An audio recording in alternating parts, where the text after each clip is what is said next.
Assalamu alaikum wa rahmatullahi wa barakatuh. En est ce lundi, le premier jour de la semaine, le jour où tu poses ton regard sur les 7 prochains jours, et quelque part, sans même te l'avouer vraiment, tu ressens quelque chose. Un poids, une lourdeur, pas dans le corps, dans quelque chose de plus profond, dans la poitrine, dans cet endroit que les mots atteignent difficilement. Et pourtant, tu continues, parce que c'est ce qu'on fait, on continue. Mais aujourd'hui, je veux qu'on s'arrête une seconde ensemble. Juste une seconde, parce que l'Aïd approche. Et avant même qu'on parle de tenue, de repas, de retrouvailles, il y a une question que je veux te poser. Une vraie. Pas celle qu'on pose par politesse. Celle qu'on évite parce qu'elle fait un peu mal. Est-ce que toi, tu es prêt, pas physiquement, intérieurement? Est-ce que ton cœur est prêt à fêter l'Aïd? Parce que les vêtements, ils sont peut-être déjà suspendus dans l'armoire. Les repas, ils sont peut-être déjà planifiés depuis une semaine. Les proches seront là, autour de la table, avec les sourires et les accolades. Tout ça, c'est réglé, mais toi, le toi de l'intérieur, celui qu'on ne voit pas sur les photos, est-ce qu'il est prêt? Parce qu'il y a des choses que tu portes, des choses que tu trimbales depuis des mois, parfois depuis des années, et tu t'es tellement habitué à ce poids que tu ne le sens même plus vraiment, jusqu'au moment où il se rappelle à toi. Le soir, quand tout est calme, ou juste avant une grande occasion, comme maintenant. Et là, il remonte. Des pensées qui tournent en boucle, des rancœurs contre des gens que tu reverras peut-être à l'Aïd, des regrets sur des choses que tu aurais dû faire ou ne pas faire, des peurs sur l'avenir que tu n'arrives pas à lâcher. Tout ça, tu le portes, et tu t'apprêtes à entrer dans les jours de fête avec tout ce poids sur l'âme. Et moi, je veux juste te dire une chose aujourd'hui, ça n'a pas à être comme ça. Ce lundi précis, qui précède l'Aïd, est une fenêtre rare. Le prophète, que la paix et le salut d'Allah soient sur lui, nous a appris que le lundi est le jour où les œuvres de la semaine sont présentées à Allah. Ce que tu as fait, ce que tu as ressenti, ce que tu as traversé, tout cela monte vers lui ce matin. Et lui, il regarde, avec miséricorde, avec connaissance de ce que tu caches, de ce que tu portes, de ce que tu n'as même pas encore formulé en mots. Alors imagine, si c'est le jour où tout monte vers Allah, c'est aussi le jour le plus puissant pour tout déposer devant lui. Aujourd'hui, dans cette vidéo, je veux te parler de ce que tu dois lâcher avant l'Aïd. Pas pour être parfait, personne ne l'est. Pas pour tout résoudre d'un coup, ce n'est pas possible. Mais pour arriver à cette fête avec quelque chose que beaucoup ont perdu sans s'en rendre compte. La légèreté, la liberté intérieure. Ce sentiment d'être là, vraiment là, sans que quelque chose tire en arrière. Et je te promets que si tu restes jusqu'à la fin de cette vidéo, tu repartiras avec quelque chose de concret. Pas une liste de bonnes résolutions, quelque chose de vrai. Quelque chose que tu pourras faire aujourd'hui même, avant que ce lundi se termine. Alors reste avec moi. Et avant qu'on commence, si tu n'es pas encore abonné à cette chaîne, c'est le moment. Abonne-toi et active la cloche. Parce qu'ici, chaque lundi, on revient ensemble pour avancer, avec foi, avec tawakkul, avec la certitude qu'Allah est suffisant. Et en commentaire, dis-moi juste un mot, un seul. Le mot qui décrit ce que tu veux lâcher avant l'Aïd. Juste un mot. Parce que parfois, nommer quelque chose, c'est déjà commencer à s'en libérer. Et partage cette vidéo avec quelqu'un qui en a besoin ce lundi. Tu ne sais pas ce que quelqu'un traverse en ce moment. Peut-être que tu es la raison pour laquelle Allah guidera quelqu'un aujourd'hui. Allez, on commence. #lundi, le jour du renouveau. Il y a des jours qui ressemblent à tous les autres. Et il y a des jours qui portent quelque chose en plus. Quelque chose d'invisible, mais de réel. Le lundi est de cela. Dans notre tradition, le lundi n'est pas simplement le début de la semaine de travail, la reprise après le week-end, le retour à la routine. Non. Le lundi a une âme, une dimension spirituelle que la plupart d'entre nous traversent sans s'en rendre compte, comme on traverse une pièce éclairée sans jamais regarder la source de lumière. Le prophète Mohammed, que la paix et le salut d'Allah soient sur lui, jeûnait le lundi, régulièrement, volontairement. Et quand ses compagnons lui demandaient pourquoi, il répondait avec une simplicité qui cache une profondeur immense. C'est le jour où je suis né, et c'est le jour où la révélation m'a été envoyée. Deux événements fondateurs de toute l'histoire de l'humanité. La naissance de l'homme qui allait porter le message final et la descente de ce message se sont produits un lundi. Est-ce que tu réalises ce que ça signifie? Le lundi est le jour du commencement, le jour où quelque chose de nouveau entre dans le monde. Et ce n'est pas tout. Le prophète, que la paix et le salut d'Allah soient sur lui, nous a également appris que les œuvres sont présentées à Allah le lundi et le jeudi. Chaque semaine, sans exception, ce que tu as fait, ce que tu as dit, ce que tu as ressenti, ce que tu as traversé, tout cela monte. Tout cela est vu. Tout cela est connu de celui qui sait tout, qui voit tout, qui entend même ce que tu murmures dans le noir quand personne n'est là. Pense à ça une seconde. Pense vraiment. Ce matin, en ce moment précis, pendant que tu regardes cette vidéo, ta semaine passée est présentée à Allah. Et lui, dans sa miséricorde infinie, il regarde non pas pour punir, non pas pour humilier, mais pour voir, pour connaître, pour offrir son pardon à ceux qui reviennent vers lui. C'est pour ça que le lundi est différent. C'est pour ça que commencer la semaine avec conscience, avec intention, avec un cœur orienté vers Allah, ce n'est pas une pratique anodine. C'est un choix qui résonne bien au-delà de ce que tu vois. Et maintenant, pose-toi cette question. Combien de lundis as-tu traversé sans t'en rendre compte? Combien de fois ce jour béni s'est-il levé sur toi pendant que tu étais absorbé par les notifications, les tâches, le bruit constant de la vie, sans une seule pensée pour cette dimension cachée? Ce n'est pas un reproche, c'est une invitation. Parce que ce lundi-ci est particulier. Ce lundi n'est pas un lundi ordinaire. Il porte quelque chose en plus, encore une fois. L'Aïd approche. Et ces deux réalités se rencontrent en ce point précis du temps, le jour du renouveau spirituel et les jours de la grande fête de l'islam. C'est comme si Allah plaçait devant toi deux cadeaux en même temps. Le premier, un nouveau départ, une nouvelle semaine, un jour où tes œuvres montent vers lui et où tu peux recommencer. Le deuxième, une fête qui arrive, un moment de joie collective, un rappel que tu fais partie d'une communauté, d'une Ummah, d'une histoire bien plus grande que ta vie individuelle. Deux cadeaux, un seul moment. Et la question qui se pose alors, elle est simple mais elle coupe net.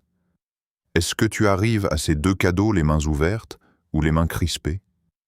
Est-ce que ton cœur est en état de recevoir?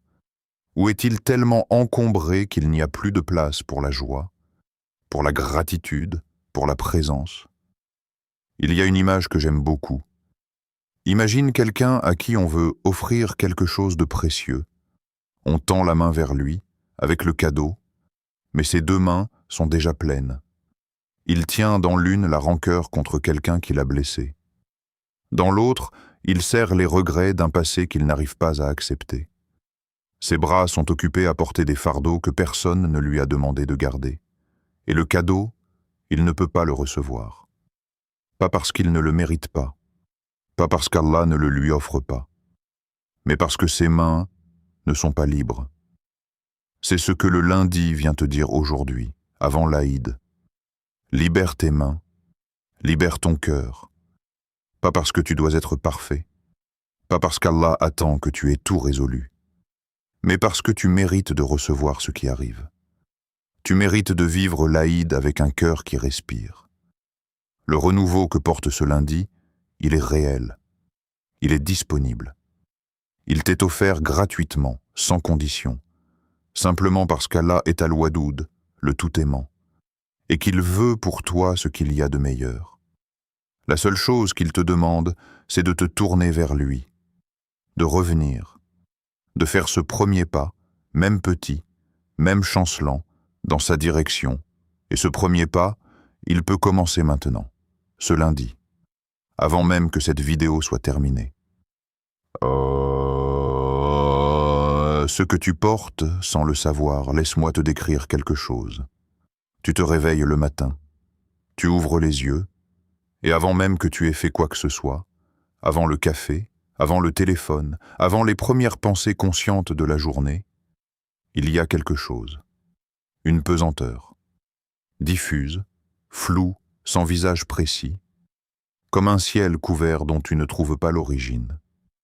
Tu ne sais pas toujours d'où ça vient. Alors tu te lèves, tu continues, tu fais ce que tu as à faire. Et cette sensation reste là, en arrière-plan, comme un bruit de fond que tu n'entends plus vraiment mais qui est toujours là. Ce que je viens de décrire, tu le reconnais? La plupart d'entre nous portent des choses qu'ils n'ont jamais consciemment décidé de porter.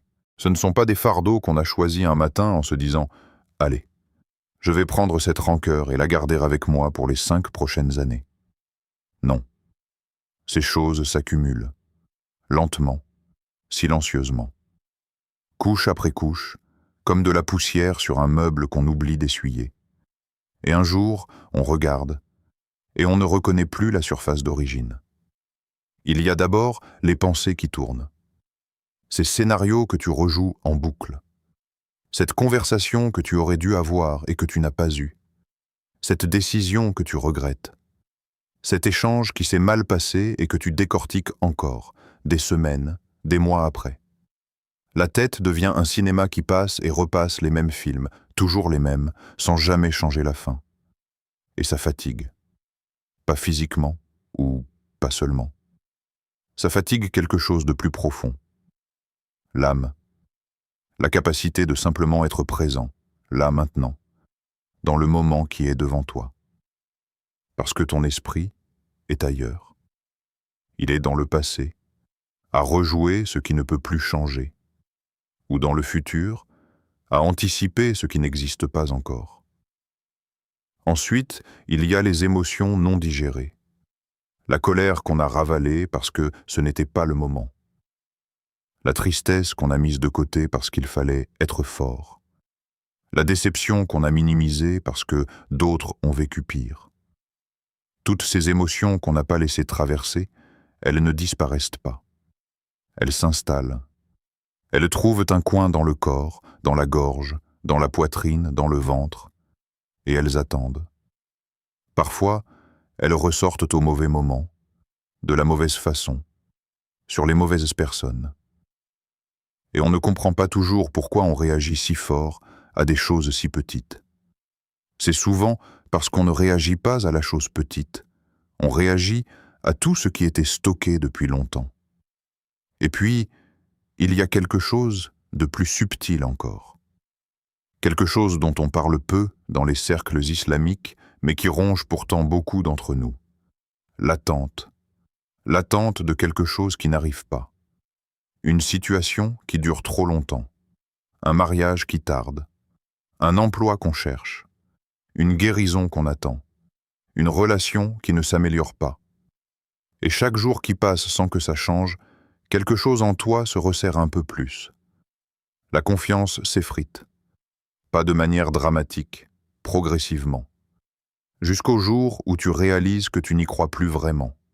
Que tu fais les gestes, tu lis les doigts, tu lèves les mains, mais quelque chose à l'intérieur est fermé. Épuisé d'espérer. Tout ça, les pensées en boucle, les émotions comprimées, l'attente qui use, tout ça tu le portes. Et parce que tu le portes depuis longtemps, tu t'es convaincu que c'est normal. Que c'est comme ça. Que tout le monde vit avec ce poids, peut-être. Mais normal ne veut pas dire juste. Et tout le monde n'est pas une raison de continuer à souffrir inutilement. Le problème avec ces fardeaux invisibles, c'est qu'ils ont des effets très visibles. La prière qui devient mécanique, les mots qui sortent mais le cœur qui n'est plus là. L'incapacité à vraiment se réjouir, même lors des moments qui devraient être joyeux, comme l'Aïd. Cette irritabilité qui surgit pour rien, cette impatience avec les gens qu'on aime, cette distance intérieure, même entourée de monde. Ce ne sont pas des défauts de caractère, ce sont des symptômes, des signaux. Ton âme qui te dit « il y a quelque chose qui attend d'être déposé ». Et déposer, en islam, ça a un nom. Ça s'appelle le tawakkul, la confiance totale en Allah. Pas la résignation, la confiance active. Celle qui dit « je ne peux pas tout contrôler, je ne peux pas tout résoudre, je ne peux pas tout comprendre, mais toi, ya Allah, tu peux ». C'est remettre entre les mains d'Allah ce que tes mains ne peuvent pas tenir. Et croire, vraiment croire, qu'il est capable de s'en occuper infiniment mieux que toi. Hashtag, lâcher le contrôle, pas l'effort. Il y a une confusion que je veux dissiper tout de suite. Parce qu'elle revient souvent, et elle empêche beaucoup de croyants d'accéder à quelque chose de fondamental. Quand on parle de lâcher prise, de s'en remettre à Allah, de tawakkul, certaines personnes entendent quelque chose qu'on n'a pas dit. Elles entendent « ne fais rien, attends, laisse les choses se passer ». Et alors une résistance monte, légitime, qui dit « mais je ne peux pas juste croiser les bras. J'ai des responsabilités, j'ai une famille, j'ai des objectifs. Je ne peux pas tout laisser tomber au nom de la foi. » Cette résistance est saine, parce que ce qu'elle refuse, ce n'est pas le tawakkul. C'est une caricature du tawakkul. Le prophète, que la paix et le salut d'Allah soient sur lui, a dit « Et cette parole est d'une clarté absolue. Attache ton chameau, puis fais confiance à Allah. » Un homme était venu le voir et lui avait demandé s'il devait attacher son chameau ou le laisser et faire confiance à Allah. Et la réponse du prophète, que la paix et le salut d'Allah soient sur lui, n'a pas été « Laisse ton chameau, Allah s'en occupe ». Elle a été « Attache-le, fais ce qui est en ton pouvoir, et ensuite, alors seulement, remets le résultat entre les mains d'Allah. » Le tawakkul n'élimine pas l'effort, il le complète. Il lui donne une dimension que l'effort seul ne peut pas avoir. Parce que l'effort sans tawakkul, c'est l'effort qui s'épuise sur ce qu'il ne contrôle pas. C'est la personne qui travaille d'arrache-pied, qui planifie, qui agit, mais qui n'arrive pas à dormir la nuit parce que le résultat lui échappe, qui refait les calculs 10 fois, qui anticipe chaque scénario possible, qui porte le poids non seulement de ce qu'elle fait, mais de tout ce qui pourrait arriver. Et cette personne-là, elle s'épuise 2 fois, une fois à agir, une fois à porter ce qu'elle ne peut pas contrôler. Le tawakkul vient diviser ce fardeau. Il dit « Cette partie-là, celle qui est dans ta main, fais-la bien. Fais-la avec conscience et avec excellence. Mais cette autre partie, le résultat, le timing, les réactions des autres, les décisions d'Allah sur ta vie, cette partie-là, elle ne t'appartient pas. Et s'acharner à la contrôler ne la rendra pas tienne. Ça ne fera que t'abîmer. » Il y a quelque chose de profondément libérateur dans cette vérité, si on la laisse vraiment entrer. Pense à toute l'énergie mentale que tu consacres à des choses sur lesquelles tu n'as aucune prise. La façon dont les gens te perçoivent, ce que quelqu'un pense de toi. Si telle situation va évoluer dans le bon sens, si Allah va répondre à ta doua de la manière que tu espères, dans le délai que tu imagines. Tu n'as pas le contrôle sur tout ça. Et pourtant, tu y penses. Tu t'en inquiètes. Tu en perçois le sommeil. Et si tu utilisais cette énergie-là autrement? Et si, au lieu de la dépenser à contrôler l'incontrôlable, tu la réinvestissais dans ce qui est réellement dans ta main? La qualité de tes actions, la sincérité de ton intention, la profondeur de ta relation avec Allah? C'est ça le vrai tawakkul. Ce n'est pas la paresse spirituelle. C'est la sagesse de savoir où s'arrête ta responsabilité et où commence celle d'Allah. Et de respecter cette frontière, non pas avec résignation, mais avec confiance. avec la certitude que celui qui prend le relais est infiniment plus capable que toi. Ibrahim alayhi salam a construit la Kaaba. Il a agi, il a travaillé, il a obéi. Et à chaque étape, il remettait le résultat entre les mains d'Allah. Ce n'est pas la foi qui paralysait, c'est la foi qui libérait l'action de son anxiété. Avant l'Aïd, pose-toi honnêtement cette question. Dans quel domaine de ta vie est-ce que tu tires sur la corde de l'incontrôlable? Où est-ce que tu dépenses ton énergie sur ce qu'Allah seul peut décider? Et est-ce que tu pourrais, juste une fois, décider de lâcher cette partie-là? Pas l'effort, pas l'action, pas la responsabilité, mais le besoin compulsif de contrôler le résultat. Se lâcher n'est pas une défaite. C'est un acte de foi. Et c'est peut-être l'acte le plus courageux que tu puisses poser ce lundi. Les rancœurs qui bloquent tes portes. Il y a quelqu'un. Tu sais de qui je parle. Même si tu essaies de ne pas y penser.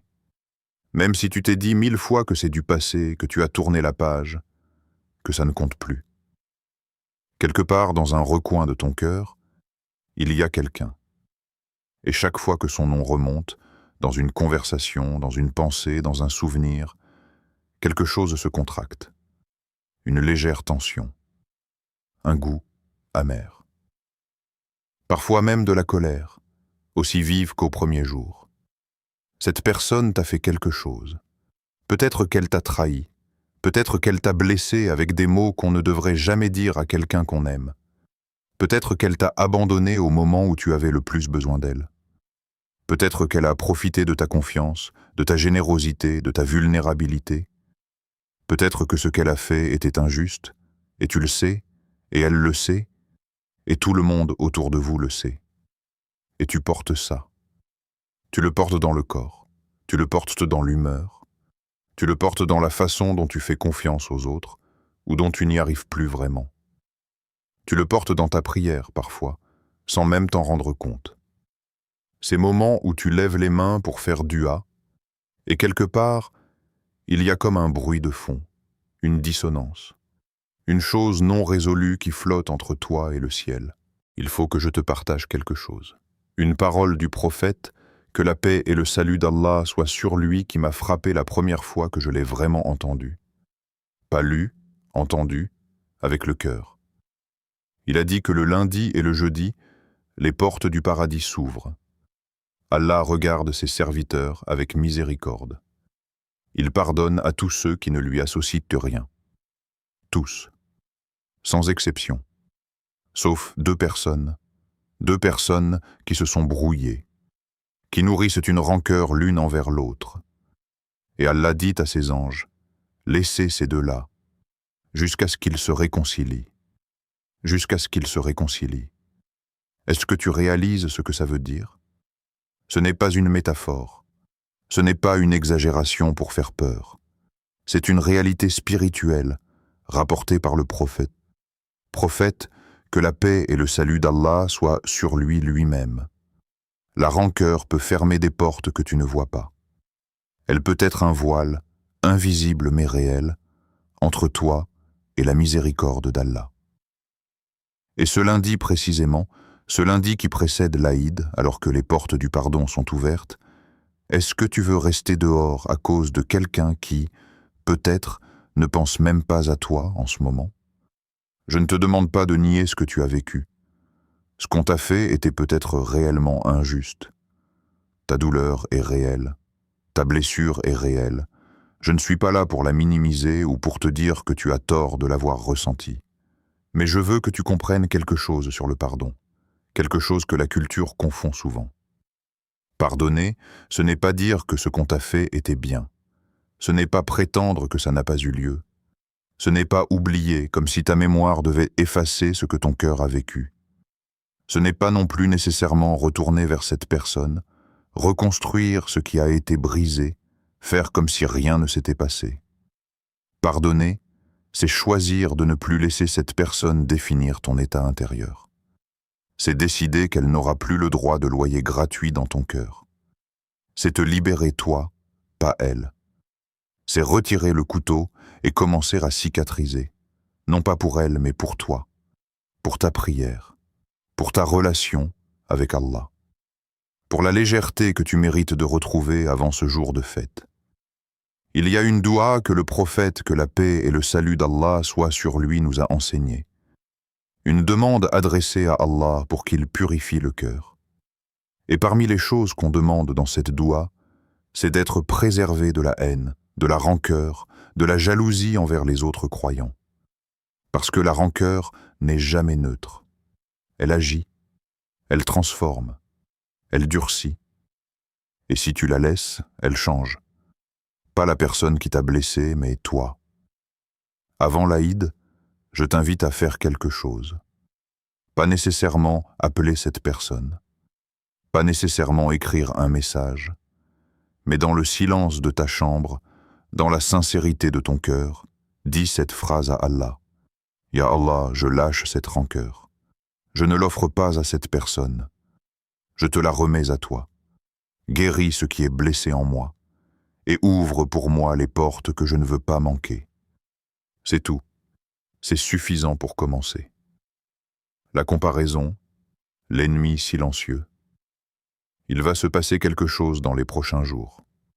Tu le sais déjà. Les réseaux sociaux vont se transformer en une galerie infinie de moments parfaits. Les photos de familles souriantes, tout le monde assorti, les enfants bien coiffés, les tables qui débordent, les maisons décorées. Les stories qui montrent les cadeaux, les retrouvailles, les accolades, les gâteaux.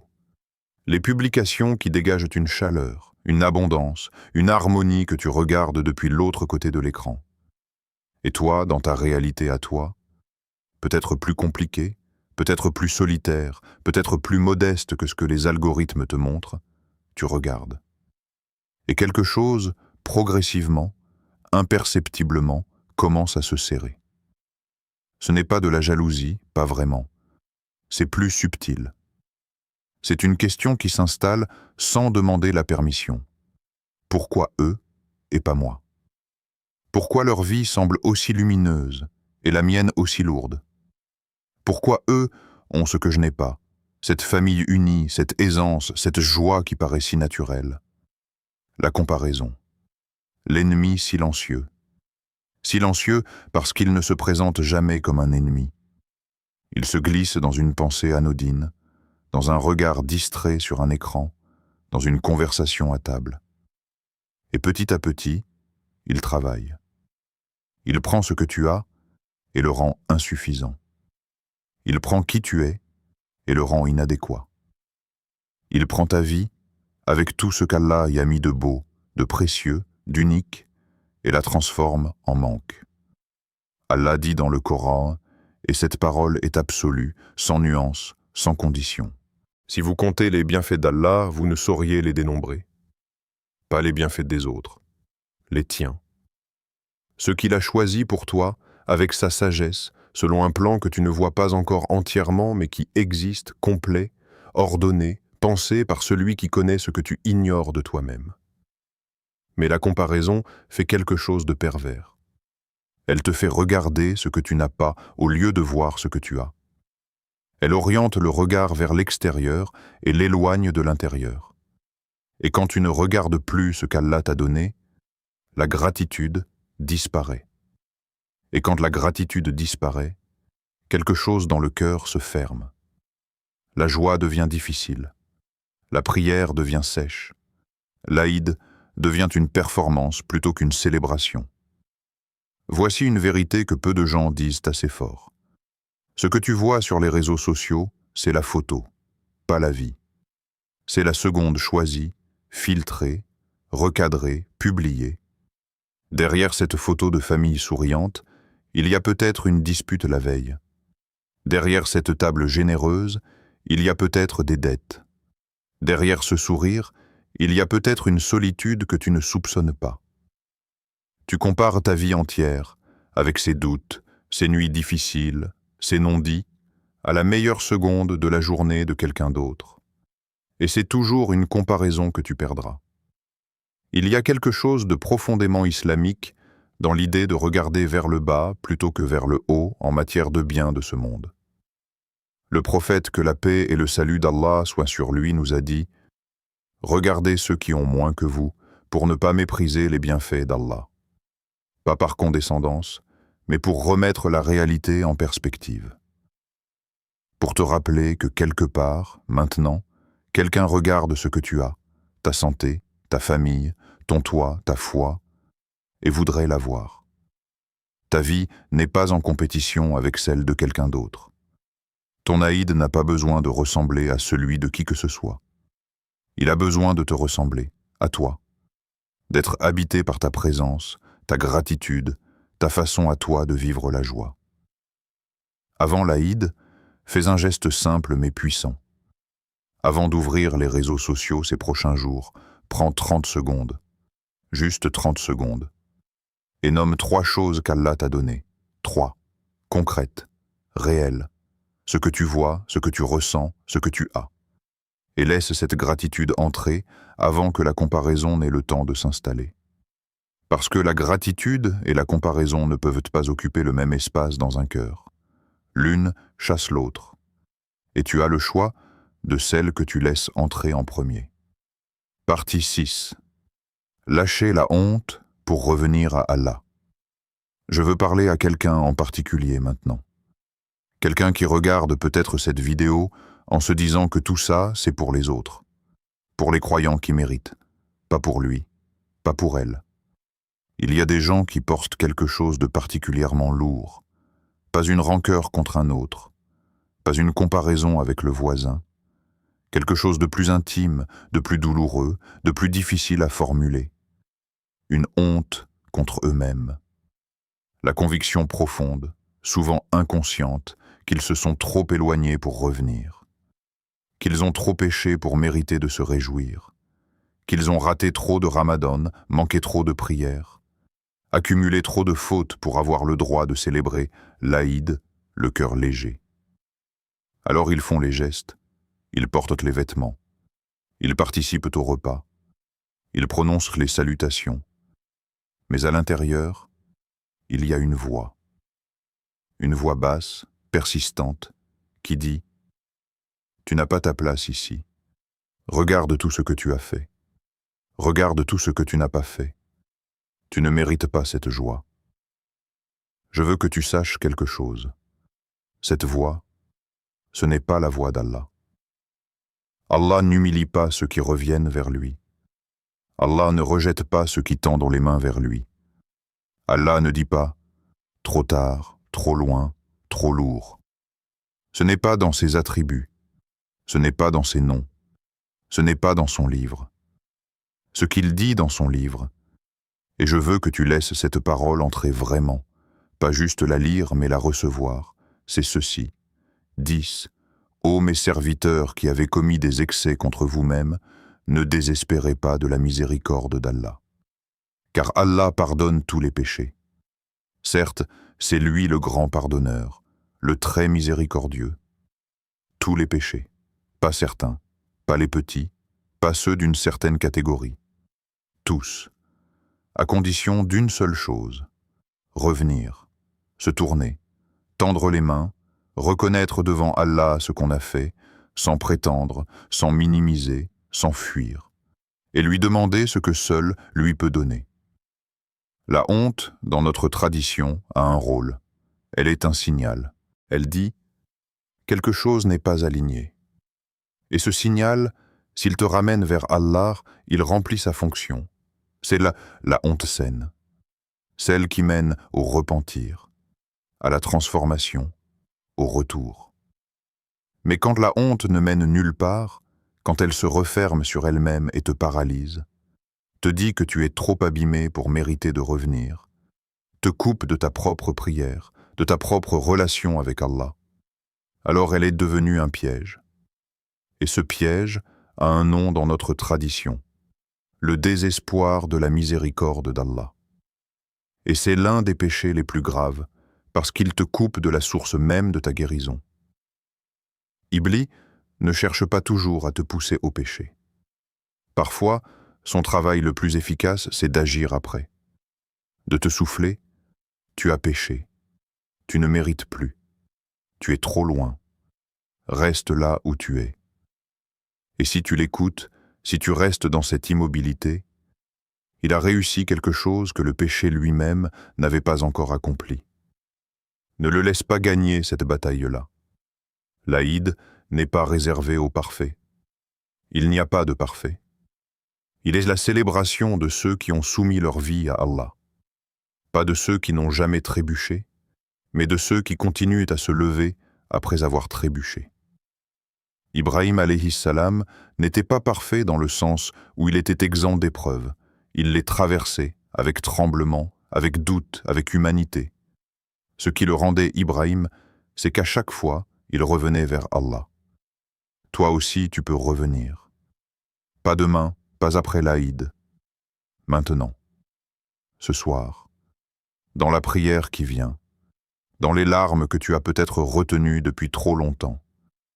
Allah est Al-Ghaffar, celui qui pardonne encore et encore. Allah est At-Tawwab, celui qui accepte le repentir. Allah est Al-Wadoud, le tout-aimant. Ces noms ne sont pas des métaphores. Ils sont sa réalité. Et ils s'adressent à toi. Partie 7. Ce que l'Aïd célèbre vraiment.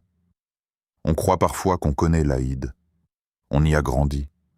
On connaît les rituels, les prières, les gestes, les repas. Mais je veux te poser une question que peut-être on ne se pose pas assez. Qu'est-ce qu'on fête, exactement? Pas en surface. En profondeur. L'Aïd al-Adha célèbre Ibrahim alayhi salam. Et l'histoire d'Ibrahim est l'une des histoires les plus profondes, les plus déstabilisantes, les plus humainement impossibles de toute notre tradition. Un père, un fils, un couteau, une obéissance totale à Allah, même quand tout en lui devait hurler. Mais voici ce qu'on oublie parfois de cette histoire. Ibrahim a ressenti. Il n'était pas un robot de la foi.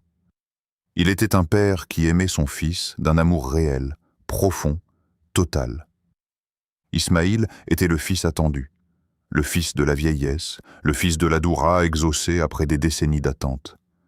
Et c'est précisément lui qu'Allah demandait. L'épreuve n'était pas abstraite. Elle était au cœur de ce qu'Ibrahim avait de plus précieux. Et pourtant, il a avancé. Pas parce qu'il ne ressentait rien, mais parce que sa confiance en Allah était plus grande que sa douleur. Parce que son tawakkul était plus fort que sa peur. Parce qu'il croyait, profondément, viscéralement, qu'Allah ne demande jamais quelque chose sans avoir prévu quelque chose de bien plus grand en retour. Et Allah lui a rendu son fils, et a remplacé le sacrifice par un autre, et a fait de ce moment un symbole éternel, commémoré par des millions de croyants jusqu'à la fin des temps. L'Aïd ne célèbre pas la perfection d'Ibrahim. Il célèbre son lâcher-prise. Sa capacité à ouvrir les mains sur ce qu'il avait de plus cher et à dire « Ya Allah, tu es plus digne de confiance que tout ce que je peux calculer, prévoir ou comprendre. » Et c'est exactement ce que cette vidéo t'a demandé de faire depuis le début. Lâcher ce que tu portes. Non pas parce que ça ne compte pas, ça compte. Non pas parce que c'est facile, ce n'est pas facile. Mais parce que les mains qui tiennent trop fort ne peuvent pas recevoir ce qu'Allah veut leur donner. Tu n'as pas besoin d'arriver à l'Aïd guéri de tout. Tu n'as pas besoin d'avoir résolu chaque situation, réconcilié chaque relation, éliminé chaque doute. Mais tu peux arriver à ce jour avec une décision, une seule, celle de lâcher une chose, une rancœur que tu portes depuis trop longtemps, un besoin de contrôle qui t'épuise, une comparaison qui te vide, une honte qui te tient à distance d'Allah, une pensée en boucle que tu nourris sans le vouloir, une chose. Décide laquelle, nomme-la et dis à Allah, « Ya Allah, je te la remets. Elle est trop lourde pour mes mains, mais pas pour les tiennes. » C'est ça le vrai Aïd. Ce n'est pas la perfection de la table ou la beauté de la tenue. C'est le cœur qui arrive libre, ou qui arrive avec la décision de le devenir. C'est l'âme qui dit « Je crois que tu es suffisant. Je crois que tu suffis. » Croire, agir, laisser à Dieu. Ibrahim a lâché, Allah a donné, et la fête a commencé. Maintenant, voici l'invocation finale, Ya Allah. En ce lundi béni, nous sommes devant toi, avec tout ce qu'on porte, avec tout ce qu'on n'a pas encore su te remettre, avec les mains parfois crispées, le cœur parfois fermé, l'âme parfois fatiguée d'espérer. Ya Allah, tu sais ce que nous portons avant même que nous sachions le nommer. Tu connais la rancœur que nous n'avons pas encore lâchée. Tu connais le contrôle auquel nous nous accrochons. Tu connais la comparaison qui ronge notre gratitude. Tu connais la honte qui nous tient à distance de toi, alors que tu es la seule guérison. Ya Allah al-Ghaffar, le grand pardonneur. Pardonne-nous ce que nous avons fait et ce que nous n'avons pas fait. Pardonne-nous ce que nous avons dit et ce que nous avons tu. Pardonne-nous les péchés que nous connaissons et ceux qui nous échappent. Ya Allah at-Tawwab, celui qui accepte le repentir. Accepte notre retour vers toi, même imparfait, même tardif, même hésitant. Tu as dit que tu es plus heureux du retour de ton serviteur que l'homme qui retrouve sa monture perdue dans le désert. Alors nous revenons, Ya Allah al-Wadud, le tout-aimant, adoucis nos cœurs les uns envers les autres, guéris les blessures entre nous, facilite le pardon là où la rancœur s'est installée.